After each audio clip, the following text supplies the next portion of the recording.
Temos hoje nossa primeira mensagem do Advento, o Cântico de Maria, em Lucas capítulo 1, a partir do versículo 46. Lucas 1, 46. Diz assim a palavra de Deus.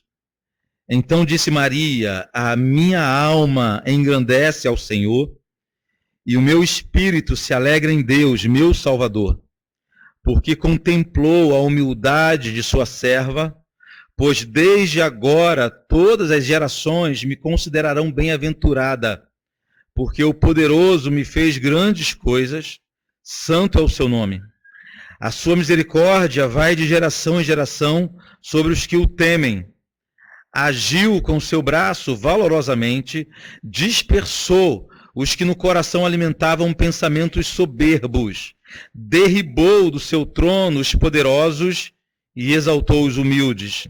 Encheu de bens os famintos e os despediu vazios os ricos. Amparou a Israel, seu servo, a fim de lembrar-se da sua misericórdia a favor de Abraão e de sua descendência, para sempre, como prometera aos nossos pais. Maria permaneceu cerca de 3 meses com Isabel e voltou para casa. Vamos falar com Deus.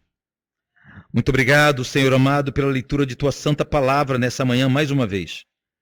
Carecemos da ação poderosa do Espírito Santo, nos fazendo entender, Pai, que todas as minhas muitas dificuldades e limitações não sejam suficientes para impedir o Seu povo de ser edificado mais uma vez e o Teu nome ser exaltado aqui entre nós através da Tua palavra que é santa. Em nome do Senhor Jesus que nós clamamos. Amém. Amém. O capítulo 1 de Lucas inicia contando a história de como o anjo do Senhor, Gabriel, apareceu ao sacerdote Zacarias para lhe dizer que sua esposa Isabel teria um filho. Assim começa o capítulo 1 de Lucas. Gabriel aparecendo a Zacarias e lhe dando uma notícia espantosa. Gabriel disse a Zacarias que sua esposa, estéril, Isabel, teria um filho. Não apenas teria um filho, mas que o seu filho seria ninguém menos que João Batista. Imagina você receber essa notícia de um anjo. Mas falaremos mais sobre esse episódio de Gabriel aparecendo a Zacarias semana que vem, no próximo domingo. A partir do versículo 26 aqui do capítulo 1, a narrativa de Lucas concentra-se agora em outra família, na família ou na casa de Maria.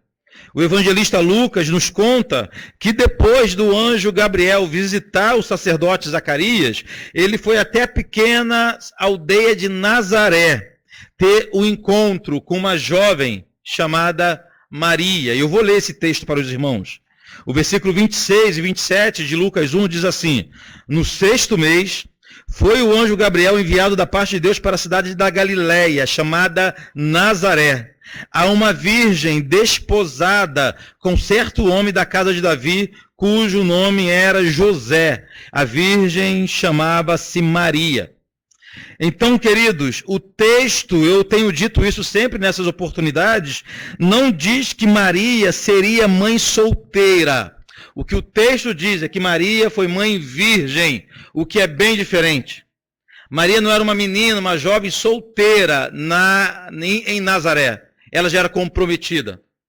O nível de comprometimento de Maria com José não é equiparado a um noivado. Não existia noivado. Noivado é invenção moderna. Maria e José já estavam tão comprometidos que a Bíblia diz que ela estava desposada. Era um nível de comprometimento tão grande, tão alto, tão sério, que esse compromisso entre os dois só poderiam ser desfeito com uma carta de divórcio, para você ter noção. Então, na prática, Maria já estava casada. O casamento, por algum motivo, ainda não tinha se consumado, e não sabemos por quê. Há vários casos que isso pode acontecer. Às vezes os jovens se comprometem em casa para o rapaz ir para a guerra, só comprometido com aquela menina. Não chegou a consumar o casamento. Mas o compromisso era como se fosse um casamento. Não houve burburinho em Nazaré quando Maria apareceu grávida. Não houve. Nunca tiveram dúvidas de que o filho de Maria, que Jesus Cristo, era filho de José. Nunca tiveram dúvida disso. Isso é ideia, é invenção que cria da modernidade. Mas esse não é o ponto daqui. Esse não é o principal, não é o ponto mais importante. O ponto mais importante da visita do anjo Gabriel a Maria foi o que ele anunciou. O versículo 30 do capítulo 1 diz assim: mas o anjo lhe disse, Maria, não temas. Ele deveria iniciar assim. A primeira palavra do anjo a Maria foi não temas. Por quê? Porque a aparição de um anjo, também ao contrário do que muitos dizem, deve ser algo apavorante para qualquer um. Não há como um mortal ver um anjo e ficar de pé. Então o anjo aparece, de repente, no quarto, na casa, dentro de um cômodo onde só está Maria, deveria ser uma visão apavoradora para qualquer pessoa, inclusive, ou sobretudo, para uma jovem menina. O anjo diz, não temas, porque achaste graça diante de Deus. E eis que conceberás e darás luz a um filho, a quem chamarás pelo nome de Jesus. Este será grande, será chamado Filho de Deus Altíssimo. Deus, o Senhor, lhe dará o trono de Davi, seu pai. Ele reinará para sempre sobre a casa de Jacó, e o seu reinado não terá fim. Maria, perplexa, assustada com tudo aquilo, deve ter ficado sem palavras. E não sabia como aquilo aconteceria. E perguntou ao anjo como seria aquilo. Aí o versículo 35 diz que o anjo respondeu a Maria. Respondeu-lhe o anjo, descerá sobre ti o Espírito Santo. O poder do Altíssimo te envolverá com sua sombra. Por isso também o ente santo que há de nascer será chamado Filho de Deus. Um dos mais belos versículos de toda a Bíblia. Era a explicação de Gabriel a Maria, de como se daria aquela concepção. Era uma notícia fantástica, irmãos, demais para qualquer um, inclusive para Maria. Maria teve dificuldade de acreditar imediatamente em tudo aquilo, mas como evidência de que era Deus que estava agindo, o anjo avisou a Maria que sua prima, Isabel, bem mais velha, esposa de Zacarias, que era estéril, naquela altura, Isabel já estava grávida. Era evidência para que Maria confiasse nas palavras do anjo. Era uma evidência, uma prova de que era Deus que estava agindo, era de que em uma situação também difícil, impossível aos homens, uma situação impossível aos homens estava acontecendo também, não tão distante dali. Lucas narra, então, que Maria foi até a região montanhosa apenas para visitar Isabel e lhe contar a novidade. Mas chegando lá, ela nem precisou dizer nada, segundo o texto. Quando Maria simplesmente cumprimentou Isabel, duas coisas tremendas aconteceram. João Batista estremeceu no ventre de Isabel, e Lucas diz que Isabel ficou possuída do Espírito Santo. Possuída aqui tem o mesmo sentido de cheia, de completa, dominada pelo Espírito Santo. Então, queridos, a primeira pessoa que reconheceu Jesus como Senhor foi uma criança que sequer tinha nascido. Algo que para nós é tão difícil. Para um adulto pecador é tão difícil reconhecer Jesus como divino, como Senhor. João Batista reconheceu ainda no ventre de sua mãe. Jesus foi adorado ainda no ventre de Maria. João Batista adorou Jesus ainda no ventre de Isabel. Que cena deve ter sido essa? Imagina que cena é essa? Duas gestantes se encontrando e os seus filhos ainda dentro do ventre, se comunicando um com o outro, um adorando ao outro. E o Espírito Santo naquele lugar, naquela cena, naquele encontro maravilhoso. Foi nessa cena, nesse momento, no verso 45, que diz que ela, Isabel, exclamou em alta voz: bendita és tu entre as mulheres, e bendito o fruto do teu ventre. Quando o texto diz que Isabel exclamou em alta voz, significa que ela chorava em alta voz. Isabel chorava, reconhecendo que Maria era a mais bem-aventurada de todas as mulheres, que Maria era a mais feliz de todas as mulheres da história, por ter recebido essa missão gloriosa de receber em seu ventre o Rei do Universo, o Deus de todas as coisas. Foi nesse contexto, irmãos, de grande emoção, de grande alegria, de grande milagre, de grande manifestação do Espírito Santo, marcando sua presença com poder. Foi nesse contexto que Maria compôs um hino ao Senhor, que é o texto que nós lemos no dia de hoje. Um hino chamado Magnificat, em latim. O cântico de Maria recebe esse nome, Magnificat, porque na versão bíblica em latim começa com essa palavra, Magnificat anima mia dominium, minha alma, engrandece ao Senhor. Porém, o mais importante é que Maria, nesse cântico que ela compôs, ela não falava de si. Em momento nenhum ela fala de si. Ela não compôs um hino para contar a sua história, para contar o seu testemunho, para expressar a sua felicidade.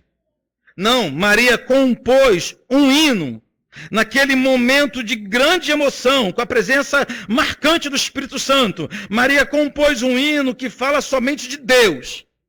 O que Deus fez no passado, o que Deus estava fazendo em sua vida naquele momento, e o que Deus ainda faria no futuro, inclusive em nossas vidas. Maria canta somente o Senhor. Maria fala somente de Deus em seu cântico.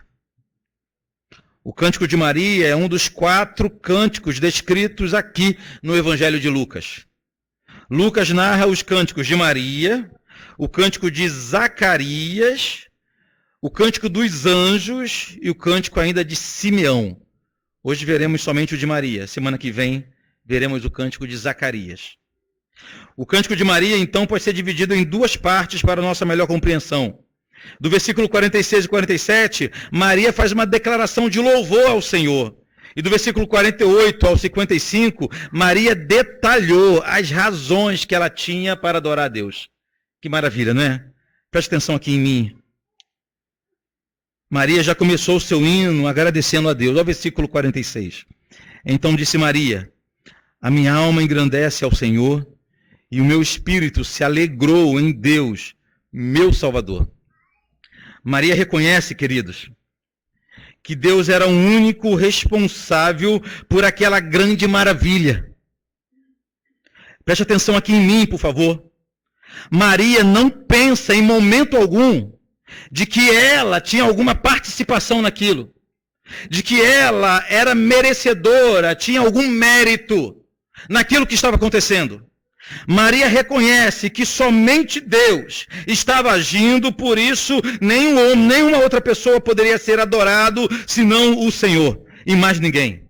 Todos os detalhes foram decididos por Deus, o Deus soberano, o tempo, o local, a mãe, o nome do bebê. Da mesma forma que aconteceu com Zacarias, aconteceu com Maria. Você vai engravidar e vai acontecer assim, assim, assim. O nome do seu filho será José. João, melhor dizendo, falou para Zacarias. O nome do seu filho será Jesus. É um ato soberano de Deus, escolhendo todos os detalhes. Se fosse a gente, seria diferente, não é verdade? Você vai ter um filho, bota o nome que você quiser, um nome bonito. Tenha criatividade. Mas não, nós estamos falando de um Deus que pensa em todos os detalhes. Maria fica tão espantada que ela diz que a sua alma estava agradecida a Deus. O seu espírito estava alegre em Deus. Queridos, na Bíblia, alma e espírito são a mesma coisa.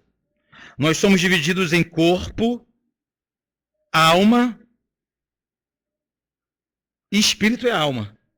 Nós somos divididos em uma parte material e uma parte imaterial. A nossa parte imaterial, a Bíblia chama de alma ou de espírito, o que dá no mesmo.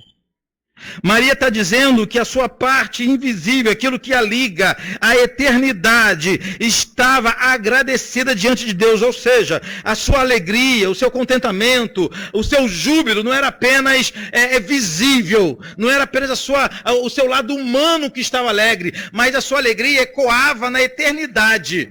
A sua satisfação ecoava na eternidade. É isso que Maria está dizendo aqui. Maria está dizendo que a sua gratidão por Deus era completa, era profunda. A gratidão de Maria não era superficial, ela não estava cantando da boca para fora. Quando ela disse, minha alma engrandece, meu espírito se alegra, ela estava demonstrando que a sua adoração era de todo o seu ser. Igual em Salmo 103, lembra? Bendize a minha alma ao Senhor e tudo o que há em mim, bendiga o seu santo nome. Era o que Maria estava fazendo diante de Deus. Seguindo, Maria declara as razões agora. As razões que a levaram a engrandecer a Deus. E ela cita pelo menos 4 razões. Acompanha comigo? Maria citou aqui 4 motivos que ela tinha para ser grata diante de Deus. Em primeiro lugar, Maria engrandeceu ao Senhor porque Deus olhou para ela, mesmo ela sendo muito humilde. Versículo 48. Porque contemplou na humildade da sua serva, pois desde agora todas as gerações me considerarão bem-aventurada. Irmãos, quem era Maria de Nazaré? Quem era? Quem se lembraria de Maria de Nazaré? Quem se lembraria de Nazaré? O discípulo de Jesus, Natanael, antes de tornar-se um discípulo de Jesus, quando soube que havia um mestre vindo de Nazaré, qual foi a pergunta que ele fez? Virá, porventura, algo bom de Nazaré? Nazaré não era nada. Não tinha valor algum. A Galileia já era a região mais pobre de Israel. Não tinha vantagem nenhuma em ser galileu. Hoje a gente canta Galileu como se ser galileu fosse algo absurdamente bom, mas não era. Era um termo pejorativo. Chamar a pessoa de Galileu era identificá-la como uma pessoa que vive num local de miséria, abandonado, longe de tudo. Galileia era assim. O local mais difícil, a região mais pobre de Israel. Nessa região pobre havia uma pequena aldeia chamada Nazaré. Nessa pequena aldeia havia uma menina chamada Maria, que ninguém sabia quem era, mas o Senhor Deus sabia. Ela era uma pobre moça, de uma pobre família, de uma pobre cidade, de uma pobre região. Por isso Maria reconheceu a sua insignificância. E ela se identificou como sendo uma serva. Serva, nós já vimos que significa o quê? Escravo. Servo na Bíblia é o mesmo que escravo. Escravo é alguém que não tem direito próprio. Escravo é alguém que não tem direito de escolha. Escravo é alguém que não vive para se agradar, para se realizar. Maria percebe que ela é uma escrava do Senhor. E para isso, queridos, ser escravo, não ter direito, não ter plano pessoal, viver para cumprir o plano de Deus, o que para nós é motivo de insatisfação, para Maria foi motivo de compor um cântico. Ficou tão alegre em não ser dona da própria vida. Ficou tão feliz em não ser dona da própria história. Ficou feliz em não ser dona dos próprios projetos que ela compôs esse hino. Mas o que deixou Maria maravilhada é o que Deus pode fazer com um escravo.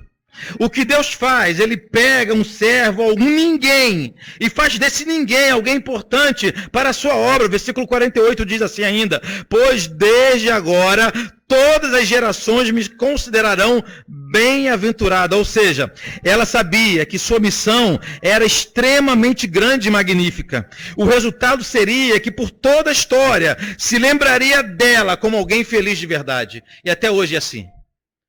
Nós lembramos de Maria com grande gratidão.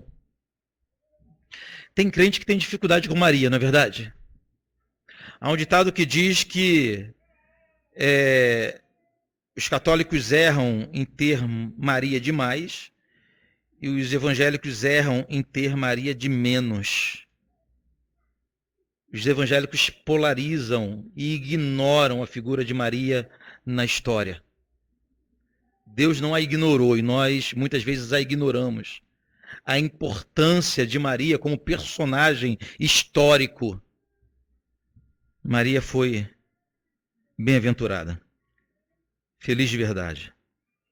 Mas em segundo lugar, Maria engrandeceu ao Senhor porque Deus fez grandes coisas. Eis o motivo bom. Ó, versículo 49 e 50. Porque o poderoso me fez grandes coisas, santo é o seu nome. A sua misericórdia vai de geração em geração sobre os que o temem. Irmãos, só nesses 2 versículos, Maria declarou 3 atributos de Deus. Deus é poderoso, Deus é santo e Deus é misericordioso. Poderoso, porque só Ele podia fazer o Rei do Universo, Criador e sustentador de todas as coisas, caber no ventre de uma mulher, para vir a esse mundo resgatar a sua igreja. Ninguém mais teria poder para isso, somente o Deus Todo-Poderoso poderia fazer. Santo, porque o Senhor zela para com o seu nome. Normalmente, quando na literatura bíblica chama o Senhor de santo, está falando do zelo que ele tem por sua glória, pelo seu próprio nome. E Maria identifica isso. Maria falou, por causa do seu nome. Ele zela pelo seu nome, então ele está cumprindo as suas promessas. E por fim, Maria diz que ele é misericordioso, porque era um ato de extrema misericórdia nos enviar seu Filho para nos salvar de nossos muitos pecados. Então, queridos, o segundo motivo que Maria tinha para agradecer ao Senhor era porque ele fez grandes coisas. Poderoso, santo e misericordioso. Às vezes a gente fica esperando atos fabulosos, de Deus, para nós agradecermos ao Senhor. Maria o agradece e canta pelo simples fato dele ser poderoso, santo e misericordioso. E eu tenho certeza que não só na vida de Maria, mas na vida de todos nós, o Senhor já se manifestou dessa forma. Esses atributos de Deus já foram visíveis em nossa história. Basta olharmos com atenção. Mas em terceiro lugar, Maria engrandeceu ao Senhor porque Deus inverteu a lógica humana, demonstrando que sua justiça e seus valores são diferentes das justiças e dos valores dos homens. Olha o versículo 51. Agiu com seu braço valorosamente, dispersou os que no coração alimentavam pensamentos soberbos. Derribou do seu trono os poderosos e exaltou os humildes, encheu de bens os famintos e despediu vazios os ricos. O que Maria está dizendo aqui? Maria está dizendo o seguinte, que todos os judeus, os mais pobres, os mais ricos, viviam na expectativa da chegada do Messias. Mas os mais ricos, os poderosos, sempre acreditaram que o Messias iria vir nas famílias mais ricas de Israel. É lógica isso. Se ele era descendente de Davi, se ele se assentaria no trono de Davi, qualquer um de nós também esperaria que o Messias nascesse numa família rica e poderosa, para ter influência na nação, para ser poderoso socialmente. Todos nós esperávamos isso. Mas Maria está dizendo o seguinte, Deus inverteu essa lógica. Deus inverteu. Deus, ele dispersou, palavras de Maria, os que no coração alimentavam pensamentos soberbos. Quais pensamentos soberbos era esse? Era que Deus não poderia pisar em Nazaré. Deus só poderia pisar em Jerusalém. Deus não poderia vir numa família da Galileia. Só poderia vir numa família da Judéia. O Messias não virá entre os pobres, o Messias virá dentre os ricos. Aí Maria diz que o Senhor fez ao contrário, que o Senhor derribou do seu trono os poderosos e exaltou os humildes, encheu de bens os famintos. Ela não está falando de milagre humano, ela não está falando de bens materiais, não está falando de dinheiro, está falando com a graça, está se referindo à graça de ter Jesus. Encheu de bens os famintos e despediu vazios os ricos. Uma grande obra de Deus. Reverendo Hernandes Dias Lopes diz que Maria destacou o poder de Deus para invadir a história e virar a mesa, invertendo os valores do mundo. Aleluia. Mas em quarto lugar, Maria engrandeceu ao Senhor porque Deus sempre cumpre as suas promessas, sempre. Nesse ponto, ela lembra das promessas que o Senhor fez a Abraão. Ao versículo 54 e 55. Amparou a Israel, seu servo, a fim de lembrar-se da sua misericórdia a favor de Abraão e de sua descendência para sempre, como prometeram aos nossos pais. Abraão, queridos, foi uma escolha também tão improvável quanto Maria. Abraão não era de uma família humilde, de uma família pobre, pelo contrário, era de uma família rica. Mas Abraão vivia afundado em seu paganismo, em sua idolatria. Da mesma forma de Maria, Abraão era improvável que o Senhor escolhesse Abraão, mas ele escolheu Abraão. Ele fez uma promessa a Abraão. Mas nesse ponto, Maria não apenas cantou que o Senhor lembrou de Abraão, mas que o Senhor estava cumprindo as suas promessas feitas ao pai Abraão. Maria estava apontando para aquele grau de fidelidade de Deus, que é a fidelidade que o Senhor tem com sua própria palavra.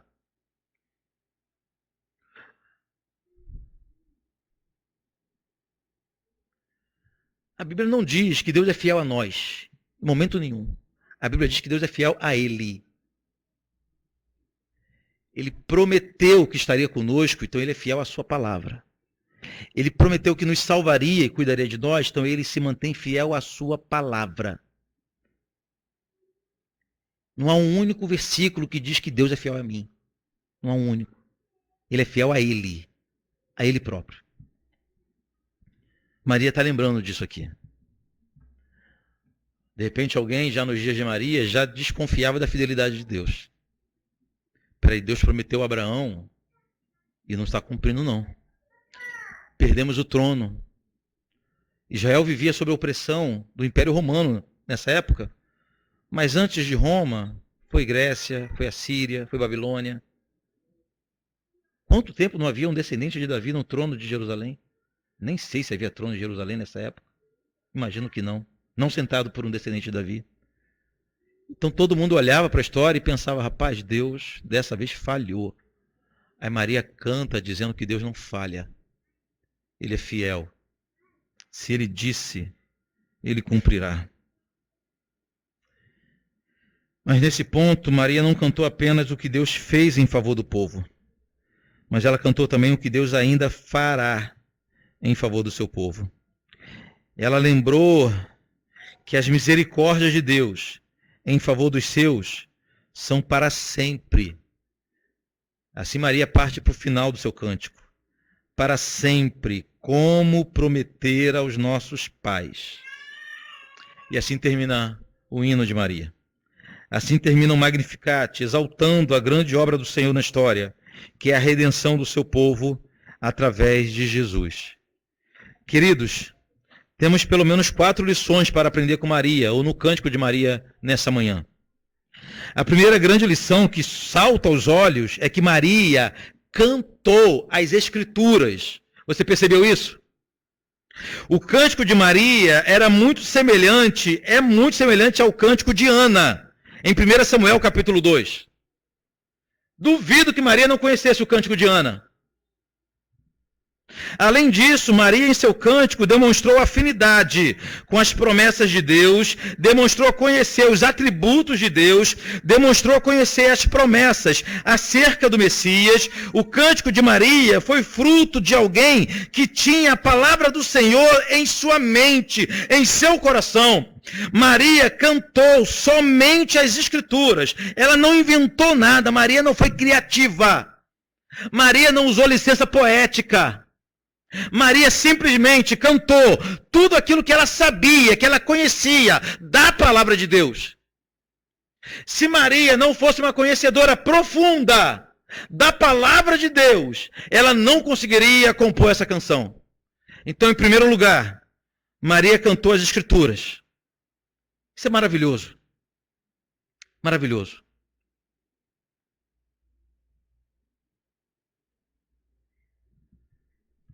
Ela foi direto no que a Escritura diz. Em quem é Deus.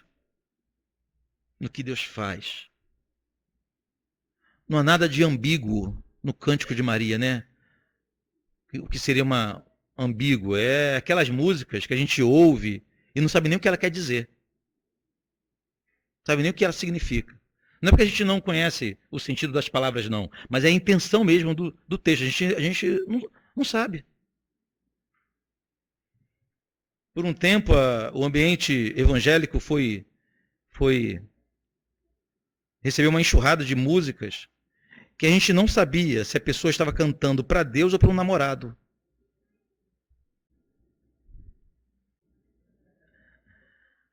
Música que fala deitar no seu colo e receber carinho. Eu não sei, é antiga. Cantei mesmo, né? Cantei.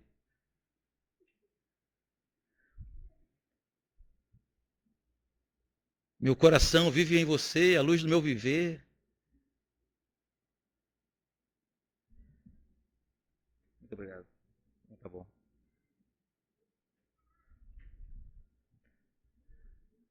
Mas músicas estranhas. Você pode pegar a música e cantar para uma menina que cabe direitinho. Não fala de atributo de Deus, não cita as Escrituras. Estranho demais. Nem estou falando daquelas que são biblicamente erradas. Essa já é bem claro essa, né? Os erros. Estou falando daquelas que são ambíguas mesmo. E pode ser usada com vários sentidos. Maria foi taxativa. Ela falou da soberania de Deus, do que o Senhor fez, do que o Senhor faz, da promessa a Abraão. O seu cântico é semelhante ao cântico de Ana, alguém que conhecia a palavra de Deus e compôs tudo aquilo que estava no seu coração, um coração encharcado, uma mente encharcada pela palavra, não pela criatividade humana. Em segundo lugar, o Magnificat é o texto bíblico mais longo colocado na boca de Maria. Esse hino, queridos, que não fala de Maria, mas é Maria falando de Deus e das maravilhas que Deus realizou nela, no seu povo e no mundo. O cântico de Maria é todo de exaltação ao Senhor. Não há nenhuma vírgula antropocêntrica, não há nenhum louvor ao homem, nenhuma citação às obras humanas. Pelo contrário, vimos que a própria Maria se descreveu como sendo uma serva, uma escrava do Senhor, uma mulher necessitada de ter um Salvador. Ou seja, o maior pronunciamento que nós temos de Maria nas Escrituras é um cântico que só fala de Deus. Só fala de Deus. Não tem mais quase nada relatando expressões ou declarações de Maria. Tem pouca coisa, pouca fala de Maria registrada no texto bíblico. A grande é essa aqui, que ela canta ao Senhor e as obras do Senhor. Em terceiro lugar, Maria sabia que precisava de um Salvador. No capítulo 1, versículo 47, ela diz: o meu espírito se alegrou em Deus, meu Salvador. Ao contrário do que muitos pensam, Maria era pecadora, como todos nós. Não havia diferença. Maria era tão pecadora quanto outras jovens da aldeia de Nazaré, mas o Senhor achou graça nela. Não era uma mulher que viveu sem pecado. Maria não foi assunta aos céus, como diz a religião. Ao contrário disso, ela própria descreve ou se descreve como alguém necessitada de um Salvador. Se ela diz que precisa de um Salvador, é que ela se assumia como grande pecadora. Maria não intercede por nós. Maria não tem essa habilidade, uma vez que ela é tão carente das misericórdias de Deus, como todos nós. Maria sabia que necessitava de um Salvador. E a quarta lição que aprendemos com Maria nesse cântico, com o cântico de Maria aprendemos que Deus cumpriu a promessa feita lá atrás no Éden. A primeira vez que Deus prometeu um Salvador foi em Gênesis capítulo 3, versículo 15, quando Deus fez menção ao descendente da mulher. O mesmo Deus que fez a promessa no Éden agiu por toda a história da humanidade, abrindo caminhos, usando profetas, levantando reis, derrubando reis, levantando impérios, derrubando impérios, unindo casais improváveis, dando filho à mulher estéril, tudo isso para que o seu plano se cumprisse. E qual era o plano de Deus? Era nos dar um Salvador. Nos dar um Salvador. Um Salvador que viesse ao mundo, que andasse como um de nós, que pisasse no chão sujo da humanidade, mas que jamais se contaminasse com pecado e que entregasse sua vida pela vida dos eleitos. Esse foi o plano de Deus ao longo da história. Aleluia. Eu finalizo com 2 aplicações apenas. Diante de tudo que aprendemos hoje, a primeira ação que devemos ter é reconhecer que todos nós precisamos de um Salvador. Se Maria, que era Maria, precisava de um Salvador, não é verdade? Quem somos nós? Se ela que foi escolhida por Deus para tão grande missão, precisava ser salva, que dirá nós? Às vezes algumas pessoas entre nós fazem um retrospecto de sua própria vida e não encontra motivos ou necessidades para ser salvo. A pessoa chega à conclusão de que nunca cometeu crimes bárbaros, né? Pecados terríveis. É um engano do nosso coração. É um engano do nosso coração. Todos nós precisamos de um Salvador. Em segundo lugar, diante de tudo que aprendemos hoje, a segunda ação que devemos ter é cantar. E como temos motivos para cantar? Como Maria, precisamos cantar ao Senhor e cantar pelos motivos certos. Enquanto a gente está louvando aqui, o momento de louvor, a gente está vendo, eu vejo irmãos balbuciando a boca e cantando com uma má vontade estranha para quem reconhece que foi salvo do pecado. Eu penso que esses irmãos não sabem diante de Deus, diante de quem estão e por que devem cantar. Se cada vez que nos reuníssemos aqui, nós nos lembrássemos diante de quem estamos e por que estamos aqui, a gente não cantaria da forma preguiçosa que nós cantamos. Uns da boca para fora, outros mexem boca fingindo que estão cantando. Eu vejo tudo. Outros nem estão aí, senta e fica tranquilão durante o louvor, como que a igreja cantar não fosse nada. É uma vergonha isso, uma vergonha. Não canta aqueles que não veem motivo para cantar. Quem não vê motivo para cantar, fica em casa. Porque a igreja se reúne para cantar o Senhor. Quem não tem força para cantar com alegria, para cantar diante do Deus Santo, fica em casa. Quem está cansado demais, quem não tem condições. Mas toda pessoa que reconhece quem é Deus, o que Deus fez e o que Deus faz, canta. Desde a história da humanidade, desde o início da história da humanidade assim. O cântico está intimamente ligado ao povo de Deus. Ouso dizer que a música foi criada para a igreja, para o povo de Deus. Não foi algo desenvolvido pela sociedade que a igreja agora usa ao seu favor. Não foi para isso. A música é eterna. A música foi criada na eternidade diante de Deus. Para louvar ao Senhor, uma invenção de Deus, a música. Emprestada à igreja, para nós louvarmos diante de Deus a música.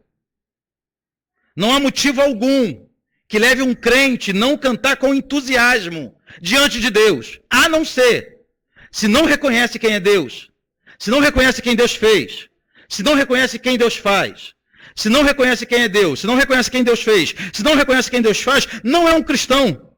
Se é um cristão, se é um convertido, o resultado de uma conversão é cantar diante de Deus. Não tem como ser diferente. Maria cantou, mais que isso, ela compôs. compôs um hino que exaltava o nosso grande Deus e a obra de Deus, e é isso que devemos fazer toda vez que nos reunimos. Pastor, eu não gosto de cantar não, então você vai para outro lugar, sem ser o céu.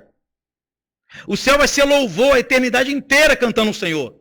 Há um lugar separado para você, que para quem não gosta de cantar. Há um lugar reservado para essas pessoas, mas não vai ser diante de Deus. Maria cantou ao Senhor, exaltou ao Senhor. E é isso que nós precisamos fazer.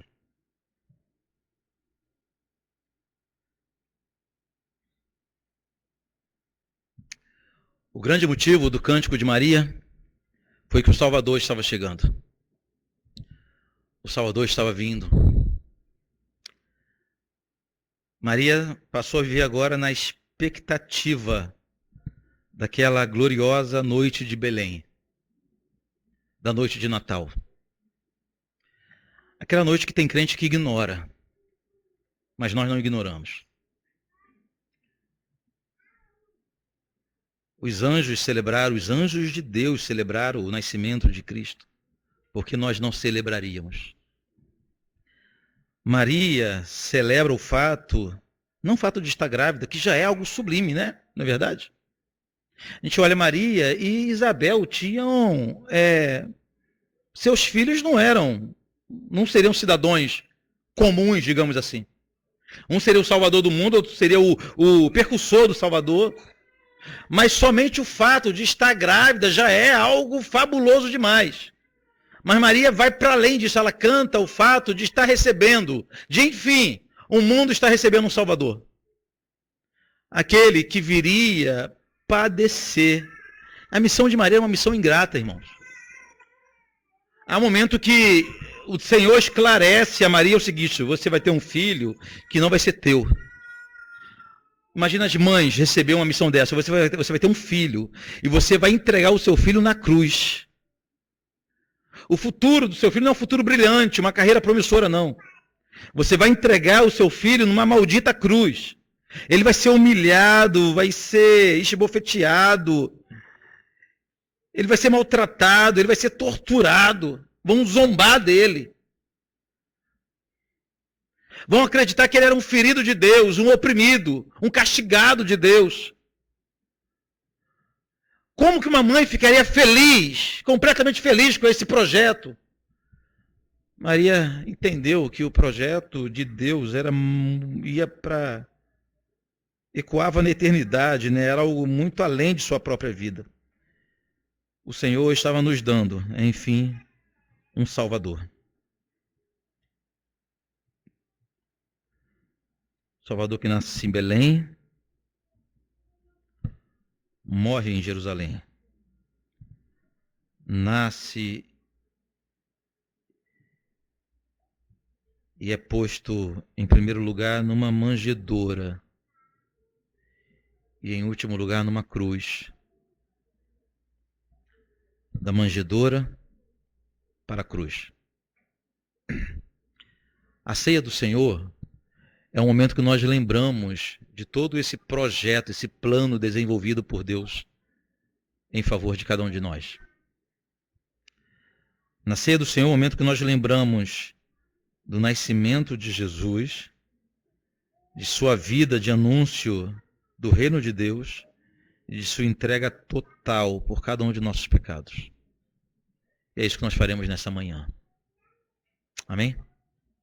Se os problemas parecem não ter solução, quando as mágoas inundam o teu coração, há alguém que atende a tua oração. Jesus Cristo, Mestre, Senhor, Ele é o dono da chuva, do sol e do ar, é Senhor da alegria, da dor, do chorar. Ele é o dono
chuva.